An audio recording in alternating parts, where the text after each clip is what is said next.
Sawadee krap, it's Thursday, December 20th. I'm JP Mestanza, and this is Phuket Extra, brought to you by PSD Windows and Doors. Now here's the news you need to know. An 83-year-old man is now dead after he was allegedly run over by a taxi northbound on Tepka Satri Road this morning, and the driver of that taxi is being charged in connection with the man's death. Rescue workers arrived on the scene near the Paknam seafood restaurant shortly after 6 a.m. this morning, finding the 83-year-old body, identified as Waranon Lisakul, lying on the road, crushed by a truck that was traveling behind the taxi. And just about 80 meters down the road was that same taxi that allegedly hit the victim, and the 31-year-old driver was outside the car. Charges of reckless driving causing death are being pressed against the driver, and police are now tracking down CCTV and the truck driver, with more charges pending. Kamala police are confirming that they are looking into ramping up the charge against Chinese national Zhang Yifan to murder, who allegedly confessed to drowning his wife, 29-year-old Zhang Jia, at a resort pool in Kamala. The 31-year-old suspect is accused of drowning his wife in a resort pool at a luxury hotel in Kamala back on October 29th during a family holiday with their 20-month-old daughter, and he allegedly confessed just days later to the crime. Quickly after that, the parents of the victim went public through a newspaper in China to reveal that the suspect had taken out life insurance policies for his wife's death, amounting to more than 142 million baht in compensation, about 4.3 million US dollars. The parents' lawyer presented copies of the insurance policies and other documents to the police this week, ramping up the charges from police to murder, with other charges possibly pending, according to authorities. And all this is happening while the husband remains incarcerated at Phuket Provincial Prison awaiting trial. Depending on the charges, Zhang Yifan could face either several years in Thai prison or the death sentence. For more, visit thephuketnews.com. 6 former and current female news anchors are filing complaints with police, hoping they can bring and find and punish the people responsible for taking their photos and reposting them on social media with sexual messages and links. The 6 women say that photos they themselves posted online while working as news anchors at various outlets, some of the photos were reposted with sexually offensive messages with personal data from colleagues, while some of the photos were, quote, edited and then reposted to, quote, give a false impression along with pornographic links.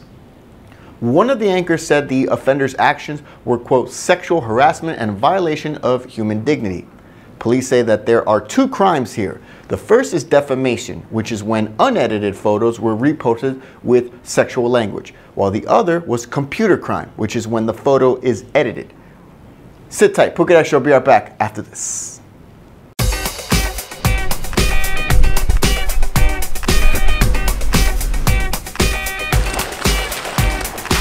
Do you believe change is possible? Are you a movement machine? Join me and your team. Raw movement is a key to vitality.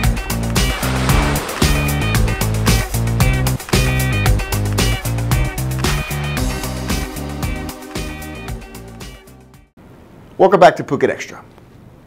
A 31-year-old man is now behind bars in Nonthaburi on charges that he used a knife to kill his ex-girlfriend in Hat Yai back in 2011.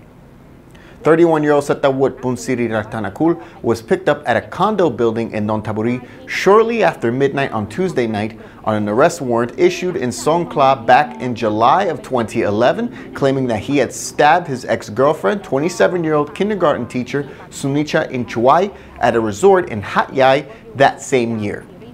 Setawut allegedly confessed that he used a knife that he carried to kill the woman after an argument at the hotel, and the victim's relatives say that they had been in a volatile 3-year relationship which had gotten violent at times. Civic groups have been calling on the Justice Ministry to allow privately run juvenile welfare and rehab centers in Thailand. Well, now it seems that they've heard their calls, since the Justice Ministry is expected to announce regulations that would allow just that.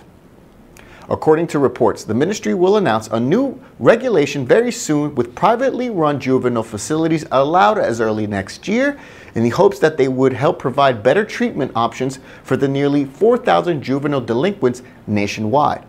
Civic groups are citing the work and positive feedback from the privately run Ban Kanchanappi Sek Project, a vocational training center for delinquents, which has won praise for its treatment of residents, showing research that repeat offense rates is now 5% for those who stayed at that facility, compared with 15% at government-run facilities. And that's it for Phuket Extra, brought to you by PSD Windows and Doors. For safe, secure, and soundproof windows, visit pvcphuket.com. If you're watching us on YouTube, click that subscribe button to check out all of our future videos. And if you're watching us on Facebook, give us a like on the Phuket News page. From all of us at the Phuket News Center, thank you for watching, and until tomorrow, stay classy, Phuket. Phuket's rapid modernization has made it one of the world's premier holiday destinations. Investors can still buy quality condominiums for as low as $75,000 and luxury properties can go all the way up to 20 million. Condominiums in Phuket are a safe, secure bricks-and-mortar investment offering foreigners freehold ownership. Call or email Thai Residential, Phuket's #1 trusted real estate advisor, to find your perfect Phuket property.